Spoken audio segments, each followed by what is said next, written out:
Assalamualaikum warahmatullahi wabarakatuh.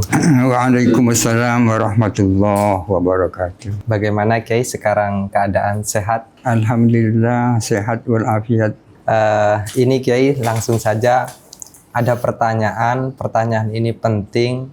Satu, karena masalahnya memang menyentuh banyak orang. Yang kedua, karena penanyanya beliau adalah alumni sekaligus dosen Mahat Ali, Al-Ustadz Muhammad Rizkil Azizi. Rizkil Azizi Jember. Rizkil Azizi Jember. Penulis usul fikih milenial. Assalamualaikum warahmatullahi wabarakatuh, Kiai. Waalaikumsalam. Saya pernah menumpang bus dari Jember menuju Situbondo. Malangnya saya tidak kebagian tempat duduk sehingga harus berdiri semenjak naik bus dan baru dapat tempat duduk di Kalibagor. Tetapi saya dikenakan tarif yang sama dengan penumpang yang duduk. Nah, apakah fikih membenarkan penyamaan tarif ini? Sekian, terima kasih. Maksudnya penyamaan tarif antara penumpang yang duduk dan penumpang yang berdiri. Mungkin sebelum pertanyaan itu dikemukakan ada pertanyaan permulaan. Pertanyaannya adalah termasuk akad apa yang terjadi antara penumpang bus dan pihak bus, ya kan? Atas pertanyaan ini saya menjawab bahwa akad antara penumpang bus dan pihak bus termasuk akad ijarah. Ijarah sering diterjemahkan dengan sewa. Sesungguhnya ada persamaan dan perbedaan antara akad ijarah, sewa dengan jual beli. Perbedaannya adalah terletak pada objek akad. Kalau jual beli biasa itu objek akadnya adalah uang dan barang. Uang dan barang. Uang itu biasanya dari pihak pembeli, barang itu dari pihak penjual. Ya kan? Sementara di dalam akad sewa atau akad ijarah, objek akadnya adalah ujroh. Apa ujroh itu? Tarif, katakanlah tarif dari pihak penyewa, orang yang nyewa, dan manfaat dari pihak yang menyewakan.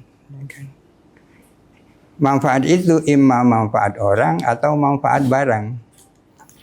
Manfaat orang itu seperti apa? Seperti menyewa tenaganya tukang, baik tukang kayu atau tukang batu untuk membuat sebuah bangunan. Yang disewa adalah tenaga mereka, itu namanya manfaatnya orang. Kalau di dalam jual beli biasa, yang dijual itu adalah barang. Sementara di dalam akad sewa, yang dijual adalah manfaat, baik manfaat orang seperti dalam contoh tadi atau manfaat barang.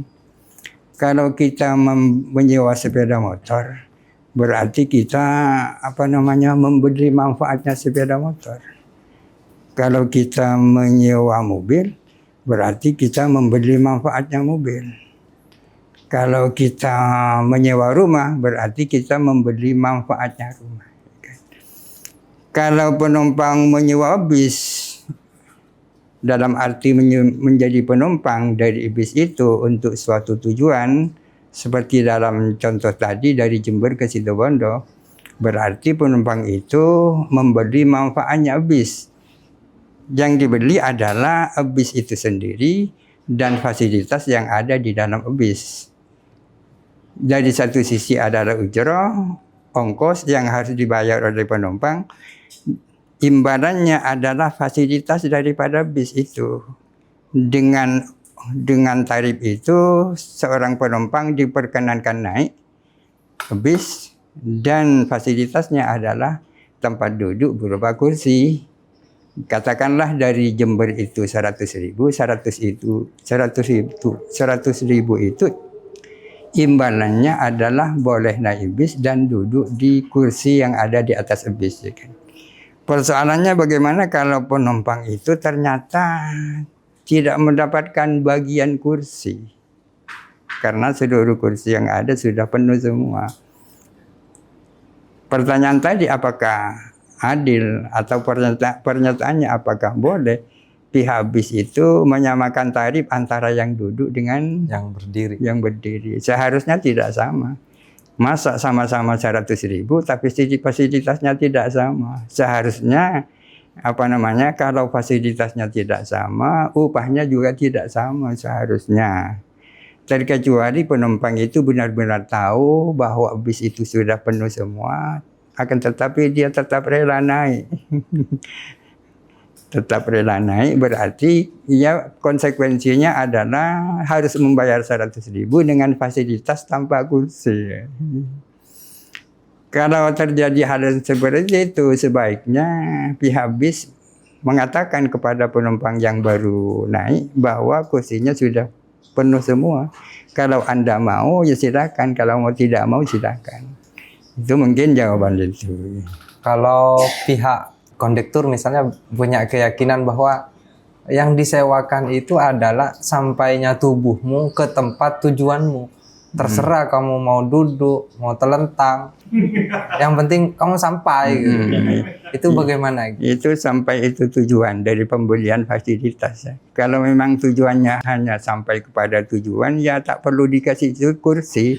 Ya, biar mereka berdiri semua. Semuanya biar duduk atau berdiri. Semuanya. Kalau tujuannya, kalau yang dibeli itu adalah sampainya penumpang ke tempat tujuan, ya kan.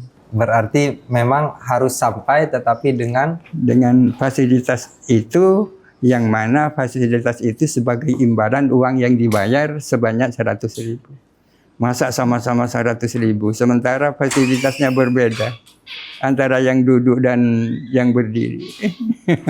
Tadi kayak menyebut kecuali penumpangnya sudah tahu bahwa bus itu memang penuh dan itu dia tetap naik, berarti dia tetap rela. Sehingga tetap penyamaan tarif tidak masalah. Iya, tidak sama. Tapi masalahnya itu Kiai, kadang memang penumpang tidak punya pilihan lain daripada menunggu berjam-jam.